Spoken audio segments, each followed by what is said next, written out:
Hey everyone, welcome to my live stream. Bruce Rodriguez, PA Swarm King here. How you doing? People on the playback, what's up? For people on the playback, my plan is when I'm done with this video to torture myself by watching myself again and going through and finding the timestamps where maybe it got a little more interesting than just, sometimes it gets boring in these live chats. If your host is terrible like me, um, but when I change subjects, so you can skip over some of the just crap. But for the title, the first thing I would talk about is the cool news that a founder of a beehive, really top, would call it like top of the line beehive building company, contacted me. Hey, Adrian, and they contacted me. I was totally shocked. Said, hey, how would I be interested in reviewing and using these really cool hives? I'm not going to say the company until I get my hive first. I'm not going to do that. I'm sure I'm supposed to get it next month, but it's just a sick looking, really nice hive, really nice hive equipment. Looks sturdy as hell, and it's a expensive, but it looks like it's built very very well. So that I'm kind of stoked about that. But I told the guy, I'm like, do you realize who you're talking to right now? Um, I don't exactly have the biggest following, and and then there's other things. But he said, yeah. I said, and I even said you might want to look at talking to some bigger time beekeepers. Somebody big. And they said no, they want to do it with me, so I'm not gonna fight it. I said, hey, we'll do it. I said I'm not. Yeah, don't spoil it, right? I'm not gonna just take somebody's stuff and be like, "Oh, this is great, this is beautiful." Like I'm gonna really use it, and the idea is to make suggestions of things that I don't like. Like I could already tell right away, I don't like windows on stuff, so um, you can order these things all different ways, built all different styles. So I would definitely want one with no windows, no screen bottom, um, no entrances on the long side, all that kind of stuff. Don't want to give away too much, but your boy here is kind of excited about that. Always loving free stuff, and give me something to make, I guess, a good video, a few good videos about. And then, I mean, if they're just great, that would be great. Hopefully, maybe somebody would want one. But like I said, I'm not saying anything until it happens. You guys will be the first to know. You'll see it. So who is in here today? Mulberry Branch Farm is in the house. What's up, Adrian? Um, man, I get so nervous on these things. It's like you look at me and think, look at this dude. He got so much confidence. He probably is just so confident, but I'm not. There's Aaron Baranski, one of my hometown people. How you doing? Um, the second part of the title of my thing here is is the difference between yeah. This is me excited. I'm very excited about this stuff. Um, Second part of my title is talking about the difference between when colonies die and whether it's a loss. And hey, what's up, Secure Acres Natural Bees? So the first things I have to say to get them right up out of the way at the beginning, as most everybody knows, this perspective is mine. Mine. Hopefully more people's, but coming from me now, it's my perspective as a small hobbyist, treatment-free beekeeper um, who never pays for bees. So there's never money in bees. So that's why I talk about deaths of bees and losses differently. Um, on Facebook this time of year, there's so many posts of people, their bees died, uh, or they call them losses. And that's on Facebook, and then one of my buddies live streams right away in the questions. People don't know. It's an honest question. They want to know, as a treatment-free beekeeper, they say, "What are your average winter losses, or what is your survival rate?" It's the exact same question, just two different ways. So for me, okay, I meant to like outline everything, and then a bunch of stuff got in the way. But for me, when you don't pay for bees at all, oh, another thing to get out of the way, I lose plenty of bees. I don't lose them, but plenty of bees have died under my loving care. Um, but I don't pay for bees, so I never actually lose money. And also, I don't want to redefine words. I never like when people do that to me, and I don't want to do that. I like to actually use the meanings of the words. And when we're talking about a loss, almost all the time we're talking about financial loss. So for me, and also, I keep cutting myself off, since I only select for pure survival, no matter how beat down my bees get, bees that die, they're supposed to die. Um, and sometimes that'll make people sad, um, and nobody likes that. But if you're going to get sad about selection happening and not everybody wins in selection, then you would have to really run around rescuing, rabbits from coyotes and llamas from cheetahs or whatever they chase. Um, it's nature. So when you do swarm trapping, swarm chasing, getting free bees, um, just doing beekeeping with them, all things being equal, the reason people ask is because they want to know, are the losses higher when you don't treat your bees? So you have to really think about that. Like, when you have everything's equal on one apiary and on another apiary, one where you're helping them live at any cost, which there's nothing wrong with that. That's, again, I'm not here to tell you that's wrong. I'm just saying I don't do that. But when you have two equal number of bees on two separate yards, you help one, you don't help the other. What do you expect is going to happen? I mean, of course, 1 yard should have more deaths of the bees. But if you're not paying for them, you're really not losing.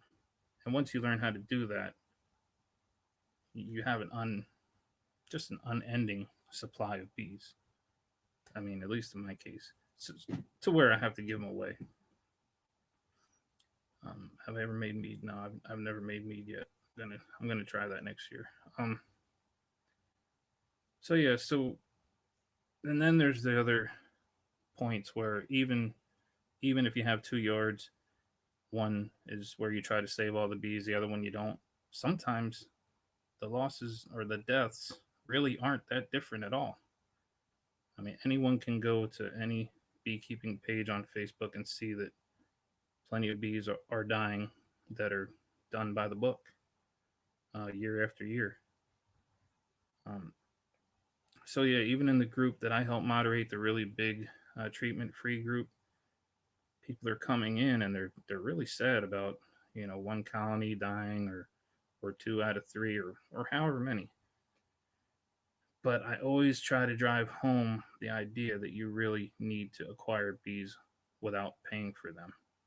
Bees are still going to die, and but it's not really a loss. Now, if you're a commercial beekeeper or some kind of sideliner and you depend on honey bee business to make your money, that's a whole different thing that I can't even begin to speak from that perspective because I'll never do that. Um,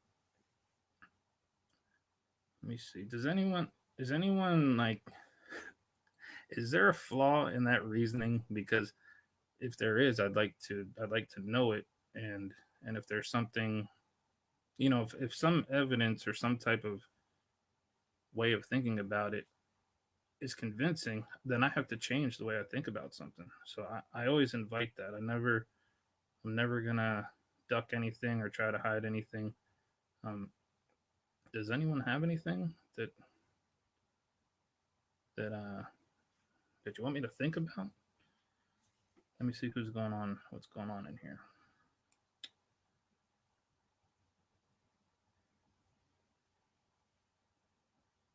Okay, I have 11 people in here. I haven't got all prettied up for everybody. Went and shaved. Look at this. Um, Sorry, my nose is running again.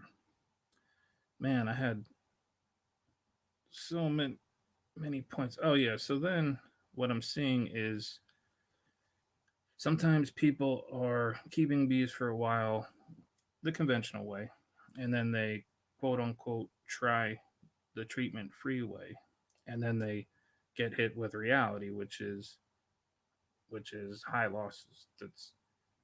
It's to be expected.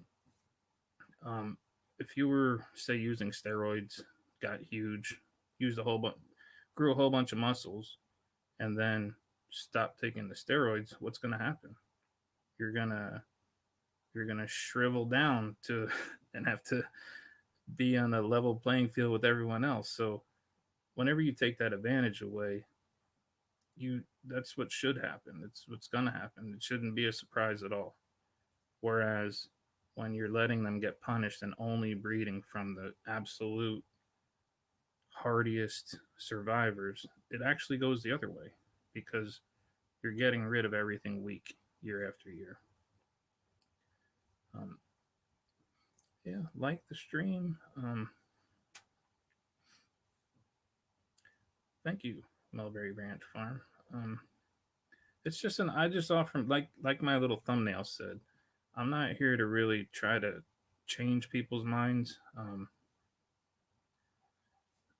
but it is important for me to know that there's people for people to know that they aren't alone and and to really be able to handle. I mean, you're gonna get it when you go to bee clubs and try to say, no, I want to try to keep bees. I want to get free bees and really just select survivors. They're just gonna punish you. They're gonna just jump on you because you don't really know how to respond to them. I do, so I don't have that problem anymore. And let me see what we got here. Sorry. Buying a nuke is a fairly sure thing for a newbie. We're starting with bees from Pablo. Maybe if. Yeah. Oh yeah, another thing I noticed that when I watch my videos, I look up a lot. Like it looks like I'm rolling my eyes. I'm not really rolling my eyes. For some reason, when I'm trying to think, I look up like that. So I'm not really rolling my eyes at like this question or this basically a statement. It's an assertion. And Tim's my buddy, but this is kind of like the first part. Yeah, it's a fairly sure thing to buy bees. It's actually almost 100% sure thing. You're swiping your credit card, you hand over money, you should get bees. But for anyone, not just Tim, to say possible swarm catch may be iffy, there's a lot of caveats in that statement. So you have to stand, eye roll. You have to assert this assertively. Are you saying you can't catch a swarm, or are you saying you can? Because when someone says you can't, then I can tell them they're wrong.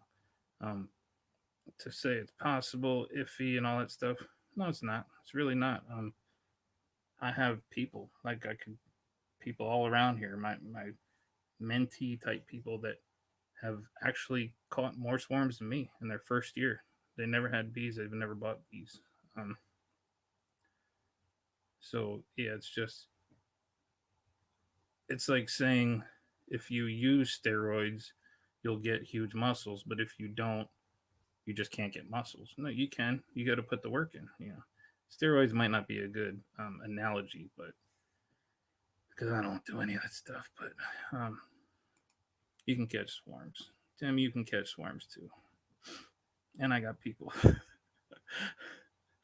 I hope that was me. Nah, I got people. Um, but yeah, I noticed the eye roll. I was like, oh man, looks like I'm rolling my eyes at people. But whenever I think, I'm like,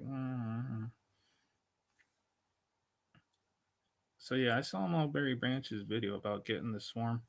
And let me see, we caught our first swarm last year and got a 5 frame nuke, and my wild swarm's killing it. I mean, yeah, they. Here's what a lot of people will tell me. Like they'll tell me, like that I don't know. They'll say, yeah, you catch all them swarms, but they're just out of other beekeepers' hives. Well, first of all, don't tell me that because 9 times out of 10, I can see where they're coming out of. They're like hanging 5 feet away from wherever they're coming out of. But let's just say they did come out of other hives. Doesn't matter. They're free. They're probably going to get punished over winter and by mites, but they're free. And you really don't want to intentionally buy bees and put those commercial bees through the gauntlet of reality, because you're probably going to lose your money. So it's always better to do it with free bees. But yeah, I saw when you guys caught that swarm, and yeah, the first one you get, you're just gonna be doing all kind of goofy stuff. So when you watch that video again, like in 5 years after you've caught, 30 or 40 swarms, you're just gonna be laughing because I laugh at my own. I have a couple videos that aren't on my channel. um, hey Kristen, how you doing? I still got to get that swarm stuff out to you, but it'll be coming. So you aren't guaranteed to catch a swarm in the spring where a nuke purchase has a date and time switch with. I've caught. Okay, but again, nothing's guaranteed. I thought this the other day. Like sometimes when you go fishing, because swarm catching, well, swarm trapping is like fishing. Making connections is nothing like fishing. It's like having the whole county ready to find you the minute they see a swarm. But if I go fishing one time and I come home and I tell everybody I didn't catch a fish, that's not hard to believe. But if I go fishing 20 times in 20 different places and I'm doing it right, and I come home and I say I just never caught a fish in all these trips and all these places with all the right things, it's going to start to sound a little like, is this dude even doing anything right? Like, or it's just unbelievable. It's hard to just not catch any unless you're fishing in just fished out waters. And these are nothing like, Furocanis are, there's nobody there to just fish them out. They're stuck. They're stuck in trees. So Tim, just don't, you don't have to keep catching swarms. Um, so Aaron Brands, oh, his comment got cut off. He's got to try again. From other videos I watched from you. Okay, I love catching swarms. I don't plan on them being my base hive, so I see them as those. I can see where beekeepers I want 10 to 20 colonies. I'm not sure what that means. Be their base hives? You mean you don't want to base your yard off of survivor bees from from say the forest where it looks like kind of your area is very forested. Here's Secure Acres Natural Bees, who doesn't even go on swarm calls. He caught 11 swarms in swarm traps. I've assumed swarm traps over 2 years. Yeah, I don't want to keep getting into where I'm like defending catching swarms because I try to like stay really cool about it. Like this year, I'm going to catch probably 200 swarms, one person, just with no effort, with just no energy.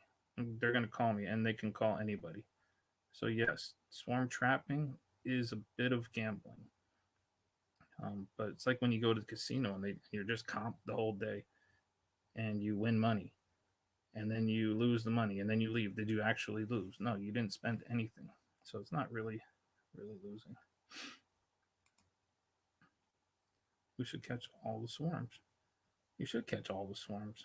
I mean, if any one area just banded together and stopped bringing in southern bees, just junk, or propped up bees, and just caught the ones that were free hanging around, whether they were from a hive or not, who cares? It would at least stop the watering down of the gene pool. Try to stay cool about it. Yeah, it's not showing me your emojis. It just has two little boxes, but Yeah, because I'm a nice guy. I mean, I'm a, when you're walking around underground, bees are horrible. Yeah, some people prefer to focus on the keeping of bees instead of the catching of bees. Again, not dissing, so I can see where someone else. Yeah, I'm not. I do the keeping of bees too. I do that. Um, all I'm saying is the catching of the swarms is just fun. It's fun. It's easy, and I can still do the keeping of the bees and run and go grab a swarm and bring it back and then get back to keeping bees. With 100 hives, it really doesn't take up that much time. I mean, I'll go through maybe 7 or 8 hives a day, which might take me an hour and a half. I mean, sometimes it might only take a minute to go into one. It's really not that much time. Spring and summer, the bees are good. There's plenty of stuff everywhere. I don't need to feed and I don't do treatments. I'm not wasting time with that. I got plenty of time to catch all these swarms. Plus, it's income. Some of these, probably 3 or 4 out of 10 people pay me to come get a swarm. It's like, that's ridiculous. Even though I say no. So not only are you getting freebies, plus they're giving you beer money, and now you can go turn around and sell them bees after they build out a nuke and they're established pretty good. And I sell them for cheap, like so cheap. But if you say you start with 5 nukes, that's going to be $800 if you get a good deal. I mean, people can do that. I'm never going to tell my people to buy bees ever. Um, and you're going to see from this Swarm Boss thing, you're going to see the people that I just watched their videos. You're going to see Chad, um, Lyndon, who else? Um, the other guy, what the heck's his name? Ben, me. You're going to see everybody. You're just going to see them, and then you have to come back on here and say, oh, it's a gamble, it's iffy, and they caught like 20 swarms in April. So we're going to see. I mean, it's going to be fun. 300%. Yeah, I need to apologize to the person in my last live stream that I took down. I don't remember. I know the name was Honeybee something, but I'm serious about this stuff, so I sometimes get a little bit like, you know, still love you and everything, but I get a little like defensive. But don't take it the wrong way. But the lady or man, whoever it was in the last one, they had no idea what was going on, and for some reason, I thought they were poking at the tiger a little bit, and I kind of said something, but I apologize then. Um, Just Cure Acres wants to know how many traps Tim's putting out. Yeah, Tim, how many traps you putting out? They probably put out like one or two. Now that I've seen how excellent are, yeah, I mean, I'm not a person who would say swarms are always better than any. I don't even know what bot bees are like. So, I mean, out of the 100 and something I brought in, I got probably 85 left. Um, yeah, there's some junky ones, but I ain't really worried about it. They built comb. They there's they stored stuff that I can use in the spring. Just not worried about it.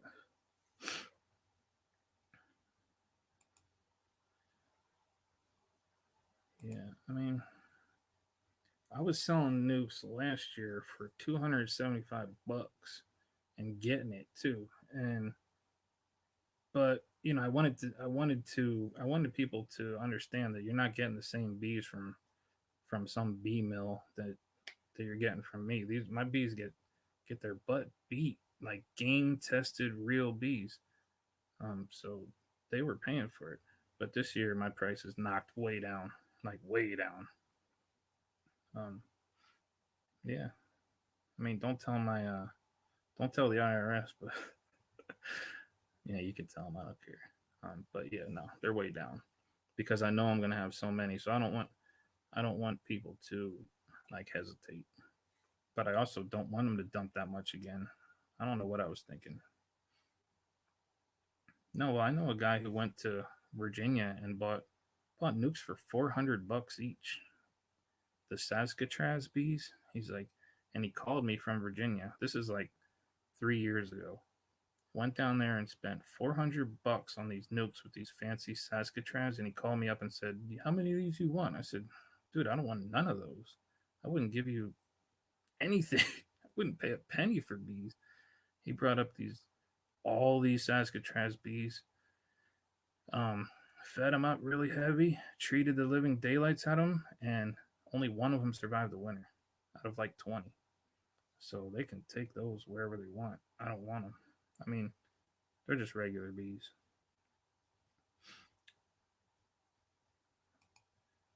All three swarms are contemplating. They're kicking. Um, oh, hey, what's up, Jen? Um, yeah, it's a fancy name. I mean, that's a cool ass name, though. I gotta name my bees like King Catraz bees. Yeah, that's what it's gonna be.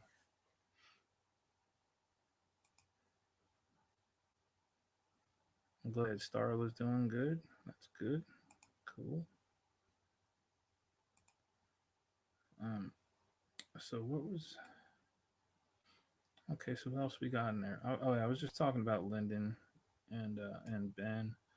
Um, yeah, I said we're gonna have to show people that the very simple step of making that website and in combination with setting some traps and making connections is going to just get you buried in bees just like me.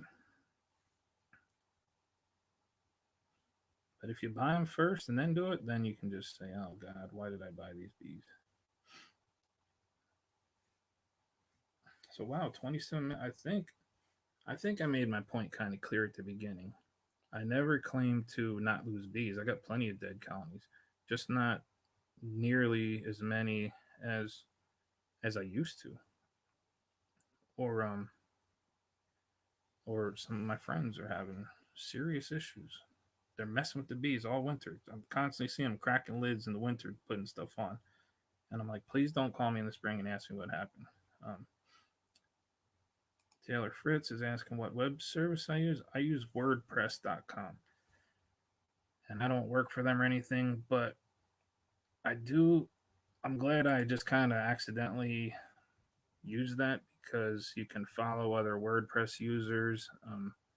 You can have followers and you can like their posts and you can really interact. It's almost like blogging for, but it's better than Facebook. Um, there's on Facebook, they're just gonna make your stuff as visible as they want to, and only if you pay are they gonna really show your stuff. But but on WordPress, it's up to you to make your site very searchable by just constantly putting a little bit of stuff in there, having your using keywords a lot, like naturally. Don't just say honeybee every other word.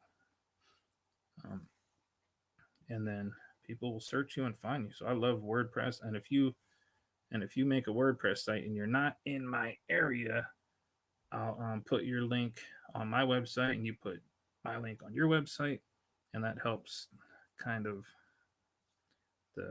it helps your website get ranked a little better. Right now, I got 3 or 4 websites linked to my website, and I'm on there, so it's just gonna kick my site out of the park. Yep, Chad made a nice one. And as you mess with it more, you'll figure it out even more. Like it took me like a year or two to find how to put tags, site tags. So you got to really look in there and find that part because I don't know how to explain it. Um, I love the idea of designer hygienic bees. After all the years of treatment free, that's all you should have left, correct? I mean, according to them, I guess. Um, I can see plenty of these leg biters and arm twisters and wing snappers they all stink. They all, you got to treat them. Remember, this is a treatment free page. That's fine. I love everybody here, but I'm always gonna be like that. So just don't take it the wrong way. Treat them bees all you want. It's great, but for me, I'm always gonna say no. They're all junk. They're all junk. Sorry, because it's kind of like, if you know what game dogs are about or weight pulling dogs, you use the right dogs to do that. You don't throw poodles in there. Swarmsteadery bees. I like Swarmstead Skatraz. Um, bees for the self-sufficient. I'm putting all these comments up here, and I have a special banner in case the unthinkable happens. Let me see.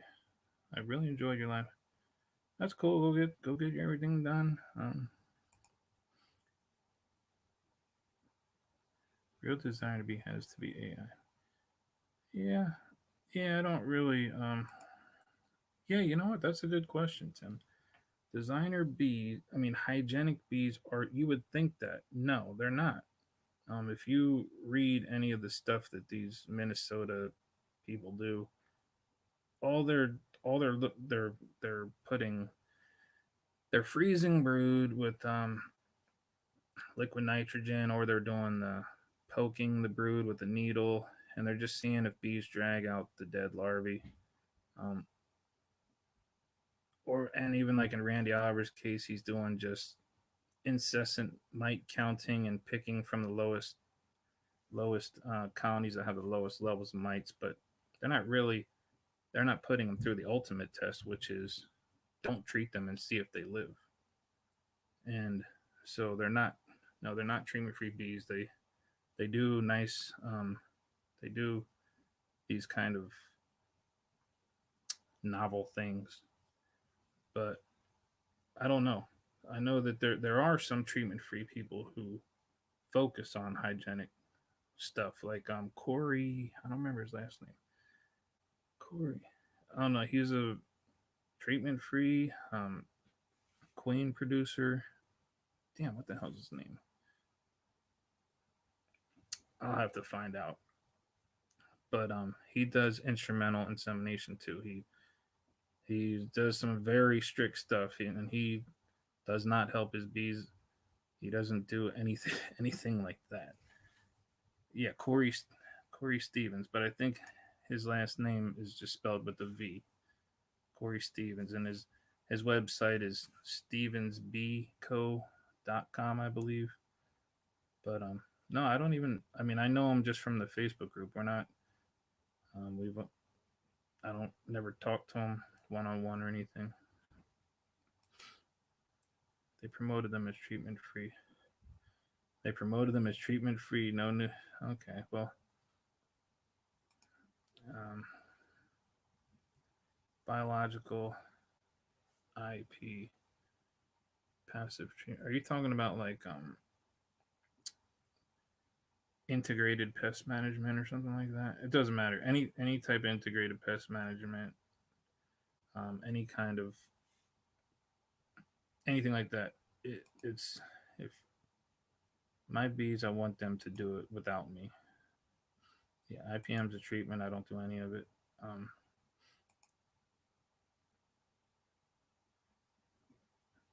Yeah, 18 bees. That's Duncan Mason's YouTube channel.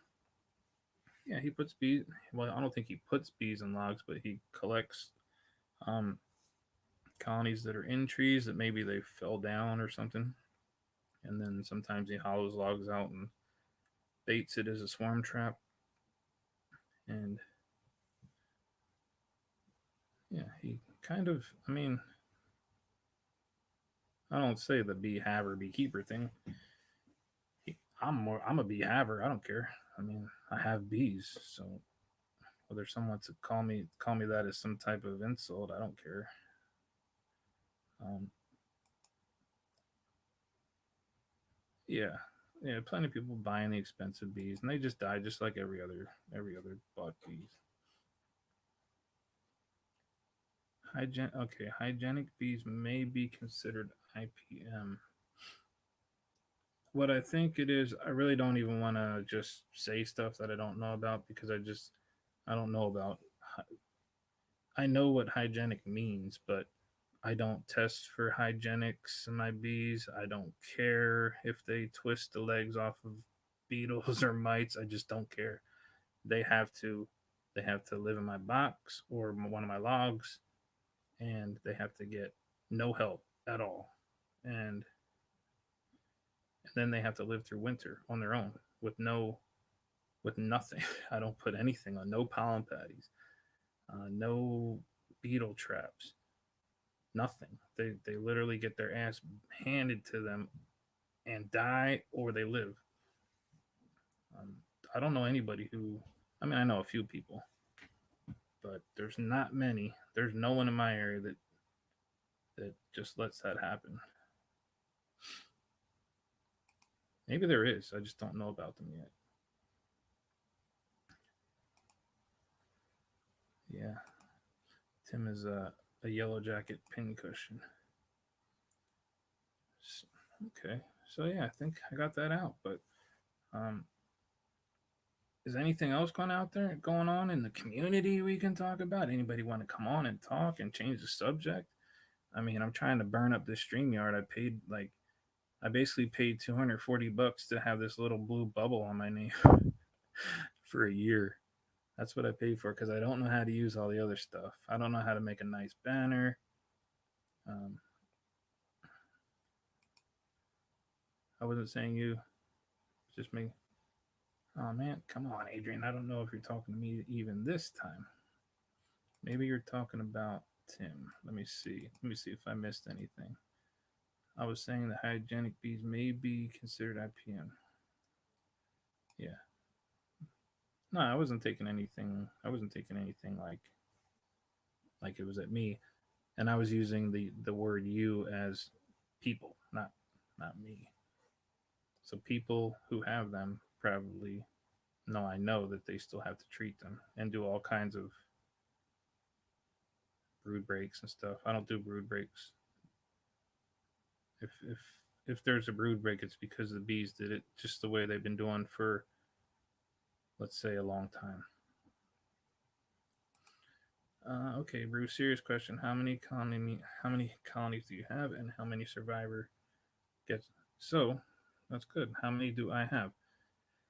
I see. That's even a tough one to even start. I have on my yard here at home. I went into winter with I think 85 sitting here in my backyard, and then I have um, I think 20 that are out in different yards.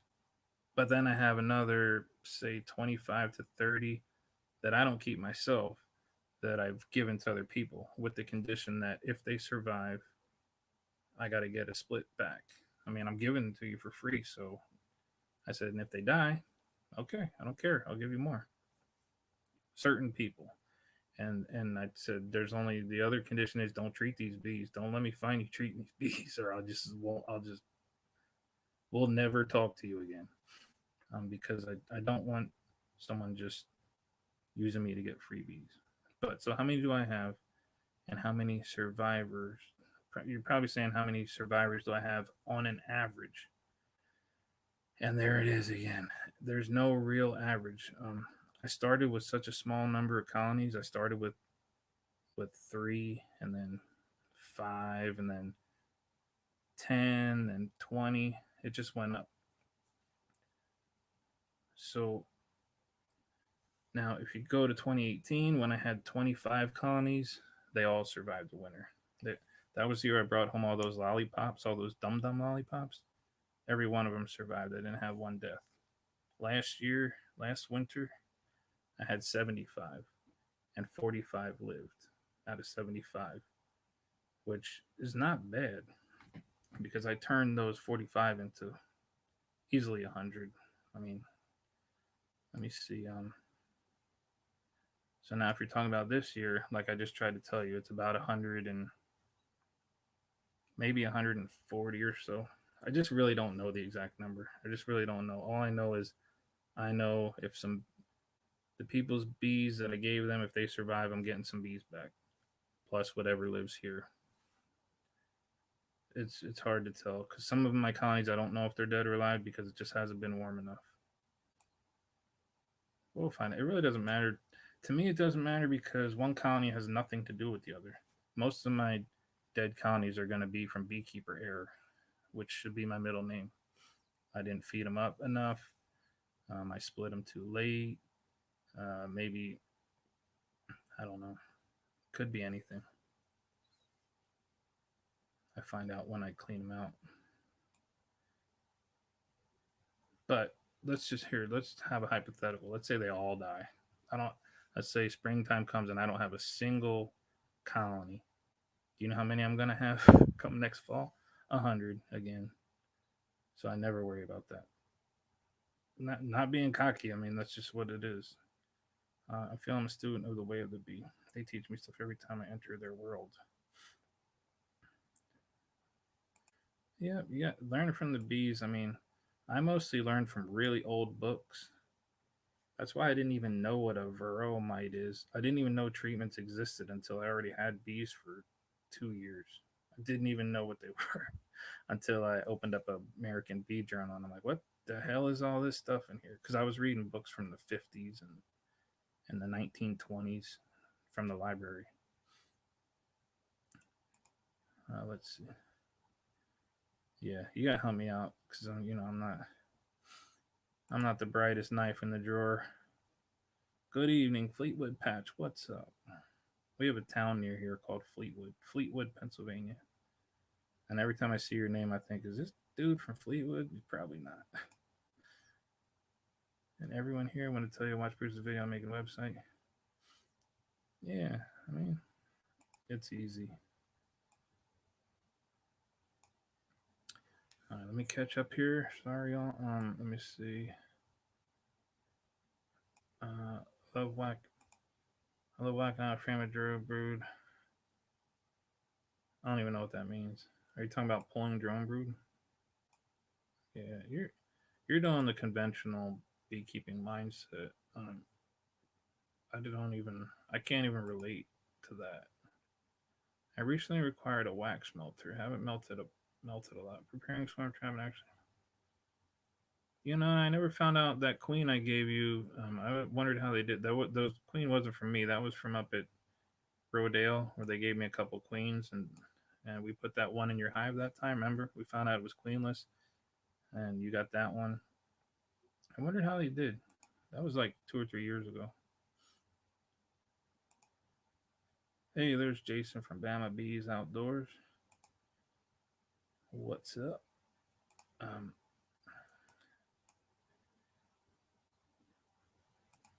Bees fascinate the heck out of me, even though we don't do beekeeping yet. Yeah, they love the sunflowers. I'm gonna plant. Oh yeah, that one survived. So that one survived, and I know. I mean, up until that point, I know you didn't treat your bees at all. So I don't know if you went over to the other side or not, but that's cool. That one survived. I say go with that. I really don't. I'm just messing with you. I don't care.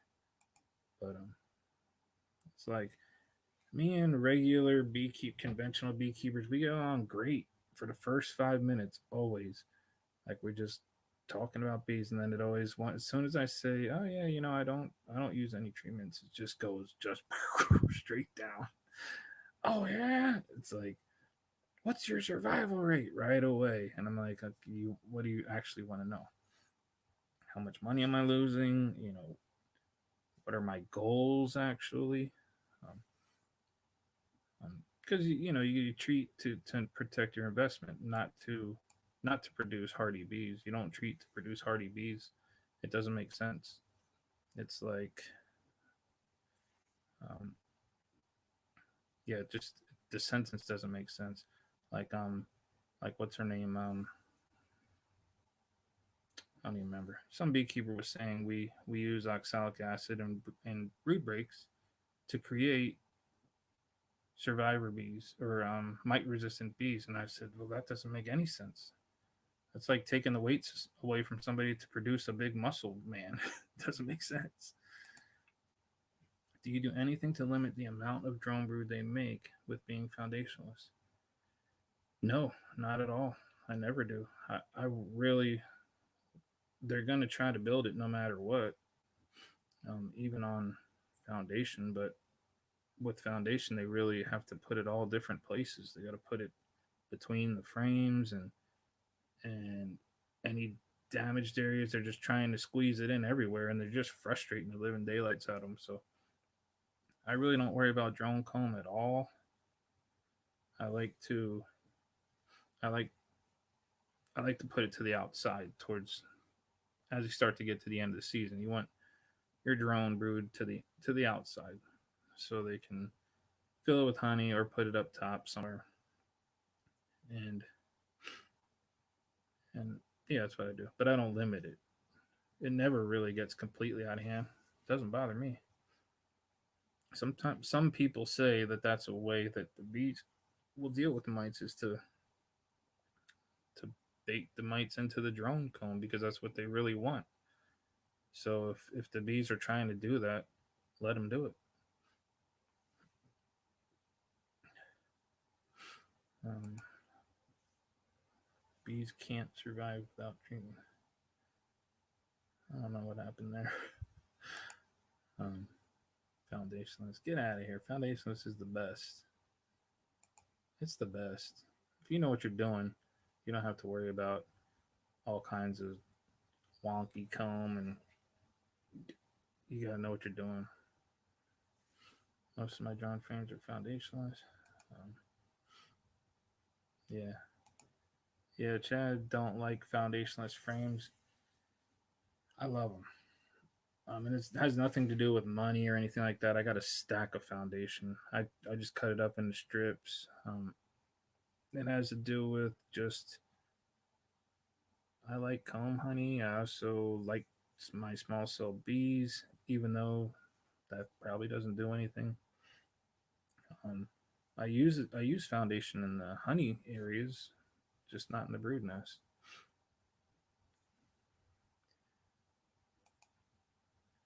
Yeah, I think a couple people are being facetious or fastidious. Facetious. Yeah, I'm facetious all the time. Um, yeah, so I'm stoked about getting this cool bee equipment. I don't even have to put it together. I just gotta maybe I have to put a little bit together. I hope not. Comb honey's great, but the way I usually do that, I mean, I'm not a big time honey producer. I'll never say I am, but in my upper boxes, when it's just a nutty flow out there, I'll just put an empty frame in the middle of all the all the other drawn honeycombs, and they make that beautiful white wax, really soft honeycomb.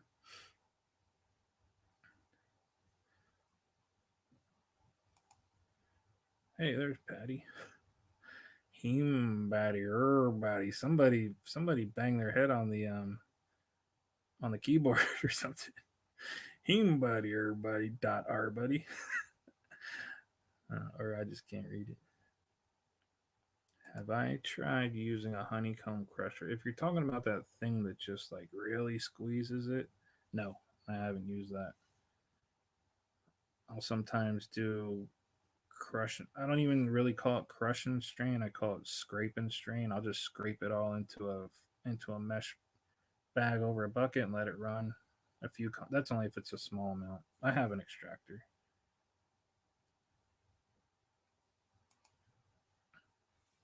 Half and half in the super. Yeah. Sometimes honey area is a whole different story. Like you can get big giant fat combs and then nothing in the middle frames, but so that can be weird. But in the brood nest, foundationless, you got a packed hive during a good time of the year, and you just drop that just blank frame in there, they'll build it perfect. If they're not, there's a problem with the conditions on the cell phone. So the bees make drone come to bait the Vero. Are they really that smart? Damn, there you go, make it. Well, I mean, that's not me that discovered that. Um, it's it's a theory. I mean, it's really, I don't think that is a theory. That's pretty, I mean, why would they tell IPM people to pull drone comb and freeze it? Because that's where all the mites are at. And that's what they tell me. I don't do that stuff, so I don't know. But in the Varroa's natural habitat, which is over in Asia somewhere, they only go for the drone brood, which their drones are only slightly bigger than our workers. So over here with our bees, they can feed on either of them, but they prefer the bigger ones. So I don't care if a bunch of drones are getting eaten up by mites. If they're getting uncapped or dragged out, it really doesn't matter. I don't care how they survive. I just that's all I go for is pure survival. I mean, I don't know what they're doing or how they're doing it. They love using the crusher 100 times better than the extractor. The crusher, but that means that you're just smashing up all your combs, which there's nothing wrong with that. That's a lot of people get just butchered on a Facebook group or any type of forum where someone, when they see someone crushing and straining some combs, they just go nuts. Like, you're hurting all the girls' work. You took away all that work, but they're forgetting this person is just a hobbyist. They're not as obsessed about everything as a commercial or a sideliner. They're just not. It ain't it ain't that serious. Calm down.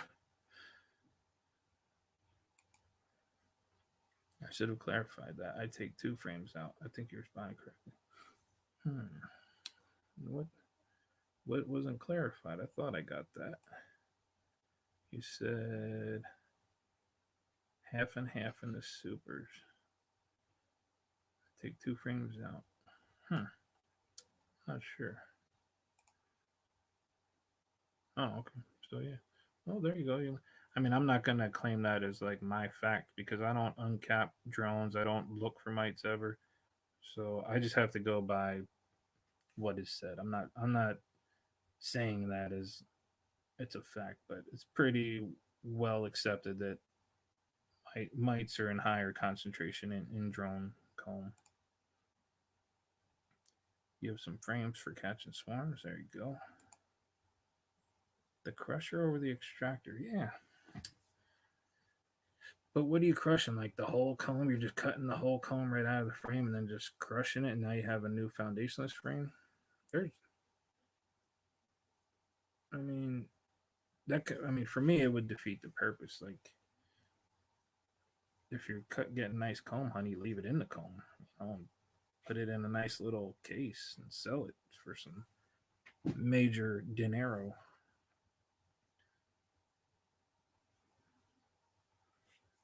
Okay, let's see. I hooked up a hose, some hot water, and sprayed out the extractor. My bees were. Yeah. I usually use cold water just so the wax doesn't melt to the metal. Adrian. Oh, Patty. I'm just clicking everything. I'm putting everybody up here. About the build out of the foundationless cone. I agree with you. Yeah. I love foundationless. Man, oh man, this little thing I'm sitting on is murdering the old keister here. It's not good. But 53 minutes. Oh no, what time is it? I think.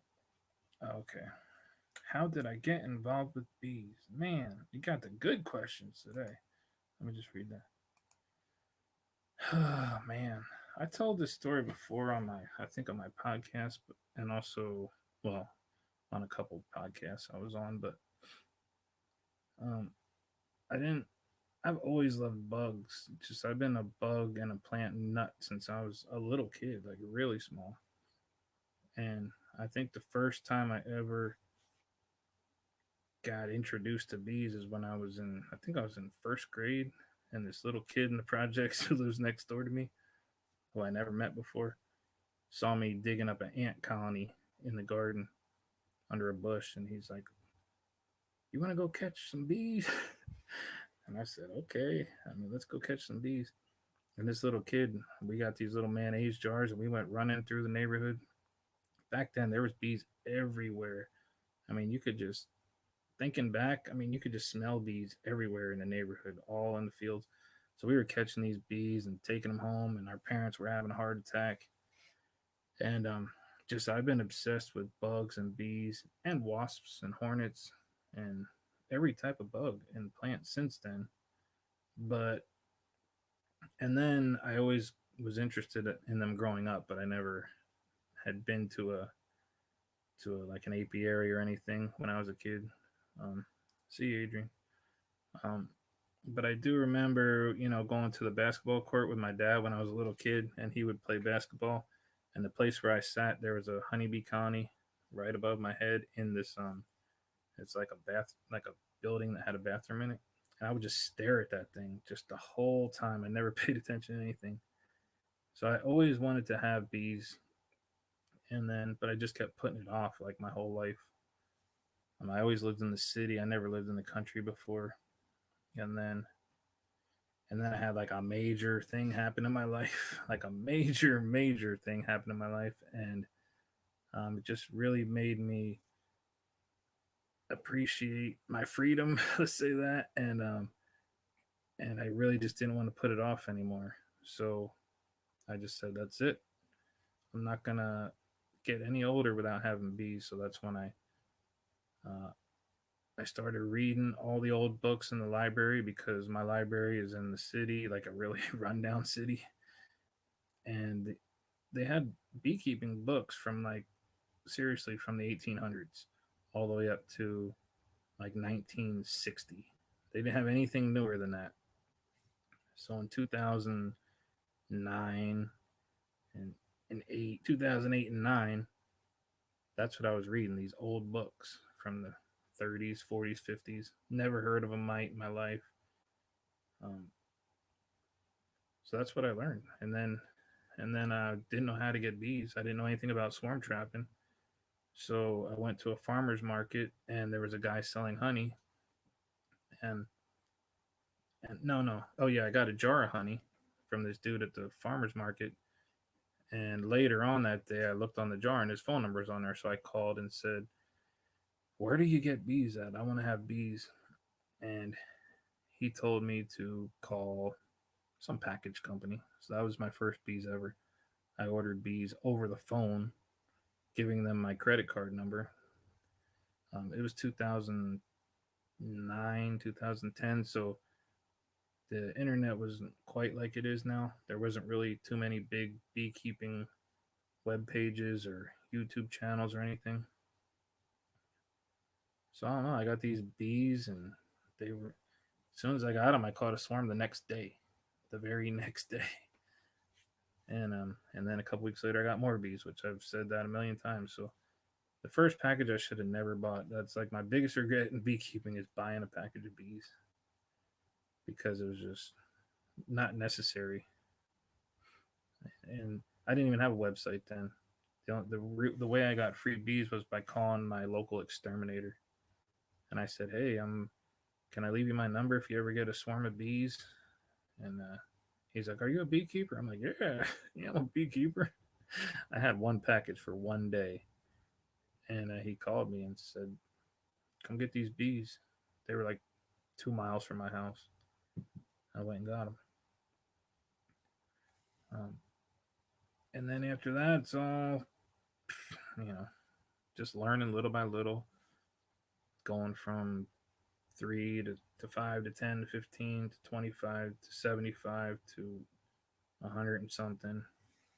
Never losing because if you pick any moment of the year, let's say you pick May 1st, count my bees May 1st every single year, starting in 2010, or pick any date, doesn't matter. December, March, pick any date and count my bees on that exact same date every year.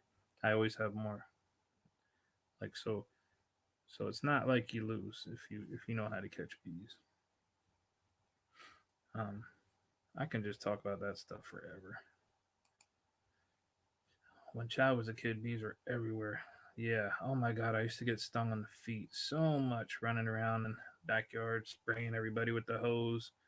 Next thing you know, you're just screaming, screaming from getting stung on the foot. Insects as a whole are dying off. Yeah, they're dying off in weird ways. Some are doing better than others. My grandma worked and retired from Sue Bee Honey Corporation. I grew up on honey. My dad was a beekeeper. I'm also king before my time. What is that? That's cool. Yeah, I was cool because what was cool about me is my parents like always let me have bugs and turtles and snakes and like spiders, and I had a tarantula and hamsters like all at the same time. Like you would go into my room, it was like a pet store and a freaking bug store. Um, so I still love ants and hornets and stuff. They're just really interesting. So what's weird to me is when people get into bees and they don't know anything about any other bug or plant. They don't know anything about plants. They look at every bug as a threat. They'll see some roaches in a hive and have a heart attack or earwigs or something. Don't really know. You know, it's like, man, you don't look at everything as a threat all the time. These bees live on their own in many places with no one doing anything.